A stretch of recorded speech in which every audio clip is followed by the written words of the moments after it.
Hello everyone, नमस्ते। म हुँ दिपा। हजुरलाई स्वागत छ मेरो युट्युब च्यानल इजी किचन रेसिपीमा। आजको रेसिपीमा मैले हजुरको लागि पाल्पामा बन्ने फेमस चुकनीको रेसिपी लिएर आएकी छु। यो चाहिँ एकदमै सजिलो अनि सिम्पल छ, बनाउनलाई एकदमै छिटो पनि छ। सुरु गरौँ यसलाई बनाउनका लागि। सबैभन्दा पहिला यसलाई चाहिने सामग्री हेरौँ। मैले यहाँ लिएकी छु ठुलो कपको 1 कप दही। हजुरले आफ्नो आवश्यकता अनुसार दही थोरै या धेरै लिन सक्नुहुन्छ। यो सँगै अब मैले यहाँ लिएकी छु मसिनो गरी काटेको 2टा मिडियम साइजको सिनेको आलु। यो सँगै थोरै बेसार, थोरै मेथी झान्नको लागि र स्वादअनुसार नुन लिएकी छु।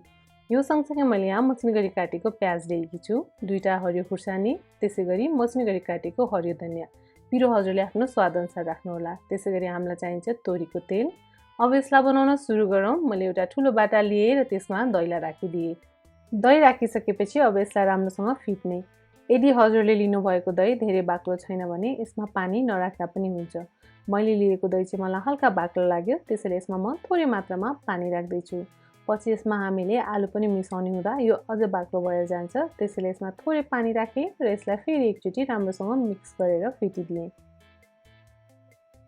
यतिको फिटिसकेपछि अब भने यो चुकौनी बनाउनको लागि तयार भइसक्यो दही। अब यसमा अघि हामीले तयार गरेर राखेको आलु, प्याज, धनिया र हरियो खुर्सानीहरूलाई हालिदिने। हजुरले आफ्नो आवश्यकता अनुसार दही र आलुको क्वान्टिटी घटी बढी गर्न सक्नुहुन्छ। मैले चाहिँ यहाँनिर सबै सामग्रीलाई क्रमशः हाल्दै गएँ। यो सबैसँगै मैले स्वादअनुसार नुन पनि यसमा राखिदिएँ। नुन राखिसकेपछि अब यो सबै सामग्रीलाई मिक्स गरिदिने। यदि हजुरलाई अलिक कलरफुल मनपर्छ भने चाहिँ यसमा रातो धुलो खुर्सानी पनि राख्न सक्नुहुन्छ। मैले चाहिँ यहाँ यतिकै नै राखेँ। पछि यसमा बेसारबाट राम्रो कलर आउँछ। यसलाई राम्रोसँग मिक्स गरिसकेपछि अब भने यसलाई झान्नुपर्ने हुन्छ मेथी र बेसारले। अब यसलाई यतिकै राखिदिने र यसलाई झान्नको लागि मैले यहाँनिर मेथी र बेसार तयार गर्दैछु। त्यसको लागि मैले एउटा प्यान बसालेँ, प्यानलाई तताउन राखेँ। राम्रोसँग तातिसकेको प्यानमा तोरीको तेल राखिदिने। तेललाई राम्रोसँग तात्न दिने। अब तेल तातिसकेको छ, यसमा मेथी राखिदिने र मेथीलाई एकदमै ब्राउन हुँदासम्म फुराउने। मेथी यहाँ फुराएर ब्राउन कलरको भइसकेको छ। ग्यासको हिटलाई अफ गरिदिने। हामीले तेललाई हल्का मनतातो हुन दिने अनि मात्र यसमा बेसार राख्नेछौँ। मैले ग्यासको हिटलाई अफ गरिदिएँ र मनतातो हुन दिएँ तेललाई। तेल यहाँ यतिको मनतातो भएपछि यसमा बेसार राखिदिने। अब यसबाट चुकौनीलाई झान्ने।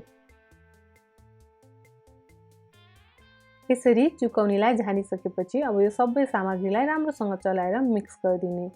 मैले चाहिँ यहाँनिर चुकौनीमा चुकमिलो कागती केही पनि राखेकी छुइनँ, किनभने मैले लिएको दही चाहिँ अमिलो छ। यदि हजुरले लिनुभएको दही अमिलो छैन भने हजुरले यसमा कागतीको रस, चुकमिलो राख्न सक्नुहुन्छ। यसरी चुकौनी बनाउँदा चाहिँ सकेसम्म हजुरले हल्का अमिलो खालको दही युज गर्नुहोला। त्यसो गर्दा चाहिँ यसमा हामीले कागतीको रस, चुकमिलो हालिराख्नु पर्दैन। यो यतिकै नै एकदमै स्वादिलो बनेर तयार हुन्छ। हजुरलाई चाहिँ कस्तो खालको चुकौनी मनपर्छ? सबैजनाको आफ्नो चुकौनी बनाउने तरिका हुन्छ। मैले चाहिँ यहाँ एकदमै सादा सिम्पल चुकौनी बनाएर हजुरसँग अहिले सेयर गर्दैछु।